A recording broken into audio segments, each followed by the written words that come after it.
She dumped me by text during cancer, so I filed a mechanic's lien. The sale couldn't close until every dollar she owed was wired to me.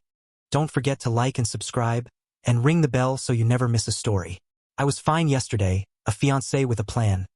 Today I am a patient counting scans. For years loving the same woman. 2 girls blending into one noisy weekend tribe. Blueprints for an Aida-ready forever house rolled on my coffee table like a promise.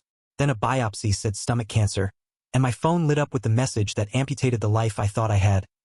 I love you, but I can't see myself taking care of someone this sick long term. Not a call. A text. Grief hit sour and metallic, like the taste after chemo even before chemo began. Are you serious? I typed, then deleted, feeling the cool tile under my feet. The fridge hummed steady as a metronome. She'd sworn we were unshakable. I had believed her. What she didn't know was that I keep receipts the way other people keep diaries. Filed in a fat manila folder sat every invoice from my side construction business. Landscaping, a widened hallway, an ADA ramp, electrical upgrades. Over $32,000 I put into her place to raise its sale price so we could fund our new build. Pay me at closing, she'd said, kissing my temple. I never pressed. Love, I thought, meant trust. Turns out love was the paper trail I would use when the mask slipped. She walked away because I was sick. She thought that was the end. It was the start. The room smelled of lemon cleaner and old coffee. My daughter texted, "You okay?" And I lied, "Fine," staring at the biopsy printout where the word malignant looked too neat to be lethal. I pressed my thumb against the edge of the folder until it bit. A little pain to wake me up. Somewhere down the hall the ice maker cracked like thin lake ice in November. I saved her message in a screenshot named 01_breakup.png and, for the first time since my wife died, felt something hotter than fear. Focus. From the sidewalk we looked like a postcard family. My teen doing AP homework at the island, her 11-year-old negotiating dessert, the 2 of us trading tools and recipes. Weekends smelled like lake water and charcoal. Monday nights ended with the soft hiss of a label maker as I tagged boxes for our merge. The centerpiece was the house we promised each other. Single level, wide turns, roll-in shower, 0 threshold doors. She had a progressive neuro issue, and I meant every word when I said, "We'll engineer dignity." She squeezed my hand. "Together," she said, eyes bright over the drafts. I'm a contractor on the side, so I invested where it counted. Fresh sod and irrigation, a kitchen gut with quieter drawers, upgraded service panel, a ramp you could glide down with a mug in hand. Every job produced an invoice with her signature and my license number, tucked into that same manila folder. "Pay me after the sale," she repeated. And I believed her because love makes IOUs sound like vows. The plan was simple. Sell her place high, keep mine, build the forever house, and give both girls 2 rooms to paint. At dinner one night her daughter whispered, "Will the shower have a bench?" And I grinned. 2. The room felt warm and peppery from the skillet. Spotify threw on a song we kept replaying. I thought, foolishly, that I'd finally outrun widowerhood. I didn't notice the hairline crack running under everything, until it sang. That winter we measured doorways with blue painter's tape, arguing happily over paint names that all looked like white. "Oyster," she said. "Snow," I countered. "Truce at eggshell," we laughed. I kept receipts clipped by month, labeled in black marker the way my old mentor taught me. Paper is protection. Neighbors slowed their SUVs to nod at the new stone beds. I waved with a trowel and thought, this is what rebuilding looks like. The crack started as nausea that would not negotiate. Food I used to inhale turned foreign. Coffee smelled like burnt pennies. I dropped weight, then blood. Stress ulcer. I lied to my reflection, jaw gray under fluorescence while the clinic printer chattered out referrals. Tests stacked like coasters. Blood work, CT, biopsy. Until a surgeon tapped a screen and used the word malignant with the practiced calm of someone who says it daily. I called her from the parking lot. Gravel crunched under my boots. She came to the first appointment, touched my forearm during the explanation, and left a cardigan on the chair like a placeholder for faith. We even floated the plan we had mapped for happiness. Sell one house, move together now, let my excellent supplemental cover the worst, build later. My mouth tasted like copper. Still, I believed. Then the pullback began. Late replies, busy week. Her daughter suddenly not feeling up to coming over. Nights she used to stay turning into mornings with careful texts. During the first radiation mapping, I stared at the ceiling tiles counting screws and promised myself we'd fix the drift. That evening my phone buzzed. I remember the hum of the fridge, the tick of the baseboard heat, the way the light from the screen painted my palms. I love you, but I can't see myself taking care of someone this sick long-term. I don't think we should see each other any longer. I wrote, "Come say that" to my face, then deleted it. All I sent was, "Okay." The word looked small, but it was the only thing I had strength to carry. I put the phone face down and listened to the house breathe. The microwave clock blinked an ungenerous green. Outside, a plow scraped the street. I snapped a photo of the text and dropped it into the folder, right after December invoices. Paper first, pain later. Breakups have choreography. You fold the shirts she forgot, you nestle the framed beach photo in bubble wrap, you tape the box, you breathe. I planned to do it clean, quiet drop on her back porch while she was at work. No scene, no blame. The cardboard edges left faint lines on my forearms as I carried the first box down her flagstone path. A TV murmured inside, some sitcom laugh track at low volume. I rounded the corner, glanced through the glass slider, and froze. She was on the couch with him. Not a stranger. The lifelong friend we'd vacationed with, the man who brought craft beers to game nights, the guy she swore was family. They fit together like teenagers hiding from footsteps in a hallway. I set the box down with care, the way you set down a hot pan, and walked back to my truck, heartbeat thudding in my ears. I texted a single line. "Your things are on my porch." Then, because pettiness would have meant truth, I added nothing about what I'd seen. At home, I stacked the rest of her boxes by my door and labeled the top one return. A part of me wanted to call to ask, "Was it during demo days? After I wired your panel?" But I knew the answer would come, and when it did, I wanted it on record. The folder waited on my desk, thick as a case file. I showered the drywall dust from my hair and tried to wash off the picture in my head. My phone lit with thanks. I replied, "You're welcome," and placed the screen face down again. The house felt unusually wide that night, echoes where laughter had been. I opened our shared album, scrolled past the blueprint photos, and stopped at a shot of the new ramp. Clean lines, perfect slope, the future I thought we were engineering. All for nothing? I asked the quiet kitchen. The refrigerator answered with a compressor click, the universe's smallest shrug. I closed the album and slid the folder closer, as if proximity could steady me. Some debts ask politely, others wait like gravity. Grief dulled into routine, treatment, work, sleep, repeat. I did not mention the couch scene to anyone. I told myself that silence was maturity, but truthfully I was too tired to pick a fight with a past that had already left. Then, 8 or 9 months later, an unfamiliar number buzzed my phone. "You don't know me," the woman said, voice clipped and furious. "But I dated him. He finally admitted he'd been sleeping with your fiancé while you were still together." The word fiancé felt like a mothball, old and stale and still able to choke. She kept talking, dates, screenshots, a message that lined up with the week I was widening her hallway. I thanked the stranger and, after the call ended, let the quiet expand until it clicked into shape. This was not mercy fatigue. It was lies, layered like shingles, shedding rain onto my foundation. My anger didn't roar. It aligned. I sat at my desk, opened the manila folder, and spread the invoices like cards. $32,680. Each page with her signature and my license. Payment due at sale in neat font. I put a sticky note on the top sheet. File Lien. Then I dialed my attorney. "Walk me through your leverage," I said. He paged, whistled low, and answered, "You have her completely." The words hit like a warm jacket after cold rain. A for sale sign had just sprouted in her yard. Perfect. Justice, I decided, would arrive on letterhead. He explained liens in plain English. The debt would sit ahead of her dreams, and nothing would close until my balance, my interest, and my legal fees were made whole.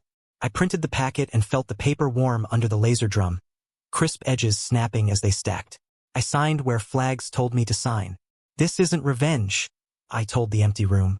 "This is accounting." Somewhere in town an agent was drafting her listing copy, no doubt praising the upgrades that bore my name. Let them work in my favor for once. The clerk stamped my lien with a dull thok that echoed off marble and old fluorescent hum, and for the first time in months I felt heavier in a good way, like gravity had picked a side. "County recording confirms in 48 hours, my attorney said, sliding the certified mail slips toward me. The green cards felt chalky under my thumb. We'd served her, the title company, and her agent. I fired off one clean email to the listing. Attached. Mechanics lien and payoff demand. Please direct escrow to contact counsel. My printer rattled the house, warm ozone curling from the tray as the packet stacked. "You sure you want to do this?" my daughter asked from the doorway, oversized hoodie sleeves swallowing her hands. "I'm sure," I said, voice even. She nodded once, grown up, and left a mug of mint tea by my elbow. At dusk I drove by her street because habit is stupid like that. The for sale sign wore a bright, pending rider. My phone buzzed before I got home. Unknown number.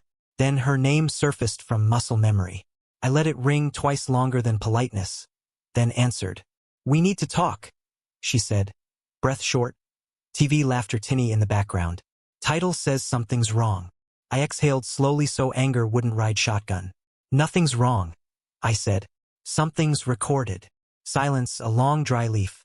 "Can we meet?" she asked. "Escrows in 3 days." I looked at the clock on my stove, blinking 9:12 in stubborn green, and said, "Tomorrow, title office. Bring your adult voice." The call ended with a small, brittle click, and the house settled around me like a held breath I hadn't released yet. I prepped like trial day. Spreadsheet, clean as a hospital sheet. Principal $32,680. Interest to date. Attorney's fees, per diem through Friday. I printed 2 copies and a 1-page payoff statement with wire instructions, stapled at a neat right angle. The Keurig hissed and sighed. Citrus cleaner hung in the air from my morning scrub down because sickness makes you measure what you can control. I slipped the manila folder into a black binder, tabs labeled. Invoices, texts, photos, permits, lien. "Want me to come?" my daughter asked, perched on the stool, knees tucked. "I've got this," I said. She studied me like a witness and squeezed my wrist. At the title office lobby, the air was cold enough to make my knuckles complain. She arrived before him, hair perfect, eyes restless. "You blindsided me," she said. "You promised to pay me at closing," I replied, sliding her signed invoices across the glass table so her reflection sat on her own signature. "We're not disputing you did work," she tried. "But all of it? Can't we do half now, half later?" Doors hissed. He walked in, smelling like expensive soap and brewery tours. "This is excessive," he said, eyes on me like I'd embarrassed the room. The escrow officer cleared her throat. "We cannot insure title with an active lien. Funds to release must be wired or cashier's check at minimum." I laid the payoff letter down. "When this clears, I file a release. Not a second before." She stared at the number. "I don't have that today." The officer, neutral as Switzerland, slid over a calendar and tapped Friday noon. "Then this buyer doesn't have a house," she said, and looked at me as if to confirm the physics that were now in place. "They tried everything that afternoon." "It was a gift," she said. I turned a page to the text. "Pay me at closing," screenshot time-stamped, her avatar smiling in soft light. "You worked without permits," he said. I flipped to photocopies of permit cards, inspector signatures in blue and black, my license number on every invoice. "You're weaponizing paperwork," he said, heat climbing his neck. "I'm honoring the work that paid for your listing copy," I answered, keeping my voice flat. The escrow officer fielded a call, put it on speaker at my nod. "Hi, this is the buyer's agent. We're hearing there's a lien?" she asked, cheerful panic straining. "Correct," the officer said, eyes flicking to me. "It must be satisfied and released before we can close. Is there any way to hold funds and close?" The agent tried. "No," I said, and the officer repeated it, but in title language. When the call ended, I slid the one concession across. "Wire before 10 a.m. Friday, or bring a cashier's check. I'll sign and hand your release to the recorder before lunch." She picked up the paper like it might bite. "You're punishing me because I couldn't handle." She didn't finish the sentence. I didn't rescue her. The waiting room smelled like copier toner and somebody's cinnamon gum. He leaned forward. "You'll never see a dime if this blows up," he said. I smiled, not kindly. "I've already seen the dime," I said, tapping the listing photos of my ramp and panel upgrade embedded in their brochure. We adjourned without a handshake. On my way out, the officer caught my eye. "We'll be ready to wire the moment it hits," she said quietly. I nodded and stepped into the bright parking lot, lungs filling with the clean, cold air of a plan that had teeth. Friday morning arrived with the soft click of radiators and the kettle's impatient clatter. My phone stayed stubbornly mute through 8 o'clock, then 9:12, then 9:41. At 9:58, the title officer's name flashed. I answered on the first vibration. Funds received, she said. We will send your confirmation email now. The wire detail PDF chimed into my inbox a heartbeat later, subject line, incoming wire receipt. The number matched down to the cent. My knees went hot, then cold. The body does its own math when relief lands. I'll be there in 20, I said, already sliding the release form into my folder. At the bank, the lobby smelled like carpet cleaner and ballpoint ink. The teller notarized with a practice stamp. The paper drank the ink and flashed matte when I tilted it. I drove to the recorder with the windows down despite the cold, because the air felt like something you could finally trust. Recording in process, the clerk said, sliding my copy back with the sticker. Time and date like a little obituary for a fight that didn't need to be loud to be won. I forwarded the release to title, CC'd her and her agent, and sat in my truck for a minute listening to the defroster whir. An email pinged from escrow, a preliminary settlement statement, seller side. There it was on line 1302. Contractor Lien payoff. I took a screenshot and saved it as 06_settlement.png. Then another of the MLS status flipping from active under contract to closed/sold. My phone buzzed again. Her name. I stared at the screen until it dimmed, the way you look at a stove after turning it off just to be sure. I wanted to say sorry, she began, words careful. Room noise in the background like a faucet half on. For the text. For everything. Panicked. I thought I was choosing the least painful path. I watched the steam rope up from my paper cup and disappear. You chose the easiest path for you, I said. Those are not the same.